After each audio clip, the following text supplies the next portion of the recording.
Hell in the Land of the Morning Calm, Chapter 11. Packy, Number One Boy. This is the story of a country many times the age of the United States. A country that for centuries has been forced to endure more oppression, cruelty, and deprivation than most any other country that I know of. A country that has suffered under the hands of oppressor after oppressor, barely getting free of one only to be invaded by another.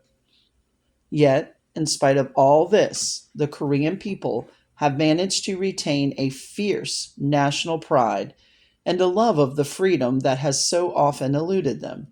They have retained the Korean traditions handed down to them from generation to generation. For many centuries, the Koreans have been a very literate people.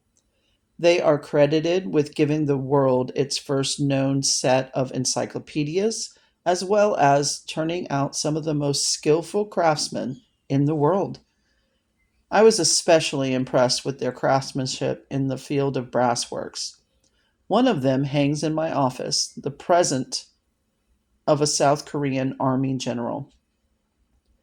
The Koreans, to me, are very different from many of the other Orientals that I have had the privilege of meeting. They are different in physical appearance, being on the whole larger than the Japanese, with characteristics both of the Chinese and the Mongolians. Korea is known as the land of the morning calm. It has some of the most beautiful landscapes in the world. The quaint little villages nestled in the corner of a green valley of flowing rice fields, surrounded by beautiful mountains, are a picture to behold.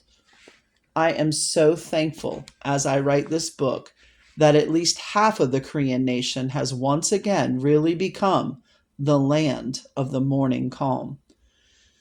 The South Korean people and their leaders have made great progress in recovering from the ravages of war.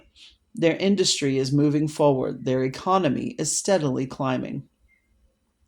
But for this story, but this story is about another type of progress in real, workable, fundamental Christianity, a progress in soul winning, in bringing the reality of the new birth to Korea in a new and greater way. If Paki's story can help do this, it is worth the world to me. Korea has many wonderful, dedicated Christians and ministers, many that I have had the privilege of meeting and having fellowship with. But just as it is in the United States and many other places, I suspect it is only religion for some. Let me make it clear that I feel my own nation, the United States, needs the inspiration and dedication that marked the life of this little boy, Packy, and to that end, I am telling this story. May God awaken us to the need to evangelize the world, to publish the good news to the ends of the world, of the earth. By this time, we were drawing near the capital city of North Korea, the city of Pyongyang, which we had hoped to be able to take, but the task had been given to another division. So our job was the mopping up of the city. This entailed the street to street checking for snipers and pockets that might have been missed as the UN troops swept through the city. This was a very nerve wracking job, and I found that the men of my platoon were uptight since we had run into some diehards who would not surrender. We never knew when we would run into the same thing on each street and alley. Everyone was watched closely, and every hidden move checked out. There were many booby traps along the way. All kinds of things were planned by the enemy to kill us and slow down our progress. Wells of water were poisoned. Things that would appeal to our men as souvenirs were found to be traps. So we were very suspicious of everything and everybody. During this time, we had a chance to become more acquainted with the plight of the people under war conditions. The sight is ever before you: people wounded, houses burned or walls blown out, businesses, business places in shambles. You see the look of desperation on the people's faces. They're not even afraid of you anymore. Now they're just bewildered, numb. The worst part is the little children left without father, mother, or home. Many of the people who had fled the city because of the battle were now returning. The word had already gone out about the sympathetic attitude of the American soldiers. Each GI became the target of the returning children who were looking for food for their families and themselves. They wanted sea rations or anything they could swap for food. The refugees were returning almost before the sound of the gunfire had died out. This created problems for the army because so many of them being on the roads. Again, I would like to point out that thousands of North Koreans chose to leave the possessions that, in many cases, had taken a lifetime to acquire, rather than live under a communist government. I never cease to be amazed at man's inhumanity to man. We came across one of the most horrendous scenes I have ever witnessed during our mopping up operations. There was a little boy with both his hands cut off, lying at the door of one of the houses. Inside the house was a man lying on the floor, hands tied behind his back, cuts all over his body. He apparently had bled to death. Hanging on the wall on a wooden hook was a woman who was several months pregnant. Her abdomen had been ripped open, and she was left to die along with her unborn child. We were later told by the South Koreans that the communists had committed this terrible act because the father was suspected of supplying information to the enemy. We were moving down one of the streets, checking out every place where we thought there was a possibility of the enemy hiding, when suddenly we saw some movement in the rubble to my left. Every rifle and weapon was trained on the spot. I moved my hand in a way to show the man that I wanted no one to fire. To show the men that I wanted no one to fire. Very slowly, I made my way toward the pile of rubble. As I drew nearer, suddenly, I saw a small hand and arm under a piece of old tin roofing. I moved slowly toward the small arm and hand. Then slowly we surrounded the rubble. I pulled back the piece of tin, and there lay trembling in the cold Korean winter a little boy, perhaps 5 years old. The stark fear in his eyes as he saw me and the men of my outfit was beyond my ability to express. He was only skin stretched over bones, his stomach swollen to the bursting point from starvation. His eyes were darting from one of us to the other, looking at the weapons in our hands. There was no way at that time for me to know what the sight of those guns meant to this little Korean boy.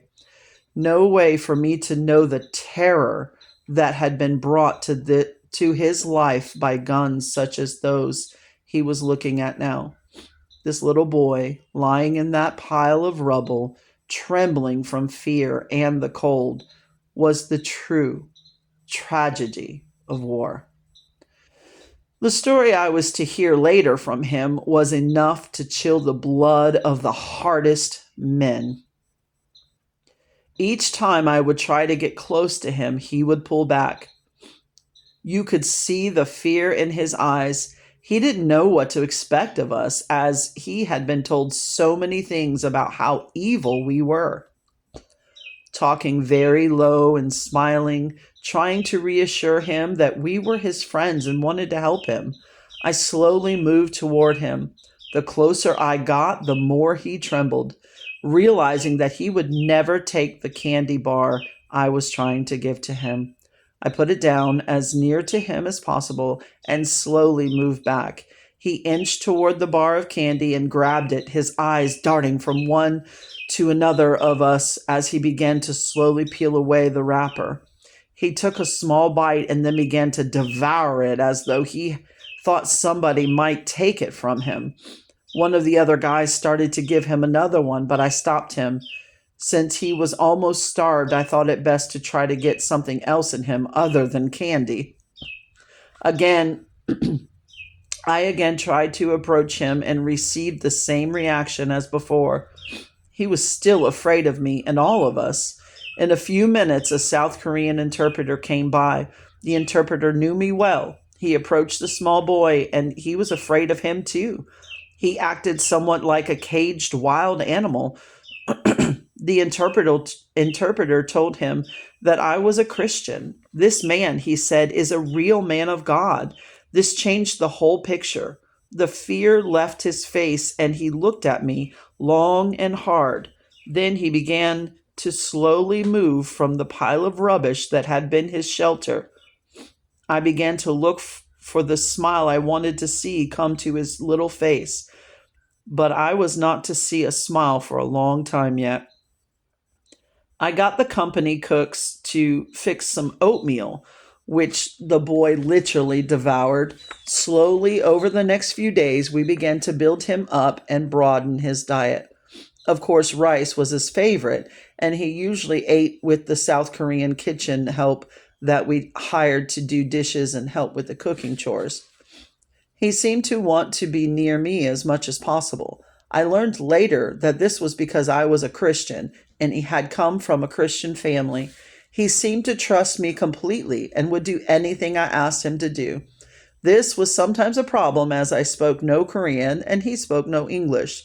So the first task for the little boy we were later to name Packy, quote unquote, was to try to learn English. He was a very good student and learned rapidly. Within 1 month, he had learned to speak and understand enough English to get by pretty well. In the days that followed, I learned things that were both horrifying and a great inspiration to all at once. It reminded me of how soft many Christians have become. Jesus said, "If we deny him before men, he will deny us before the Father." I was to hear from this little boy a story that would bring faith, inspiration, and strength for the days to come. I was to hear of faith and devotion to Christ that made me think of the great heroes of the Bible. Many of these Korean Christians truly endured hardness as good soldiers of the cross, as we are admonished to do by the Apostle Paul. Packy became what we called a houseboy. He would shine my boots, clean my equipment, and help wherever he could. His real name was Dong Chi Pak, but somehow the whole unit had begun to call him Packy. Partly because he was always carrying my things around. He was proud that he was the, quote, number one among the houseboys because I was the highest ranking man who had one. Packy noticed that there was a book that I read a lot and made sure it was in a place where it would not get wet or damaged. He also attended the services I conducted for the men in our regiment. One morning when I had concluded the service and most of the men had already left, little Packy came to me with tears in his eyes. "Plemson," he said to me. Plemson was the name he always called me. "Packy wants Jesus in his heart. I want to know that I am ready to meet him if I die." Then, looking me in the eyes, he asked, "Plemson, can you really know that you are ready to die?" How happy I was to look little Packy in the eyes and answer, "Yes, Packy, you can feel him in your heart. You can know that you are a child of God." Packy fell on his knees and asked the Lord to come into his heart and forgive him of all his sins.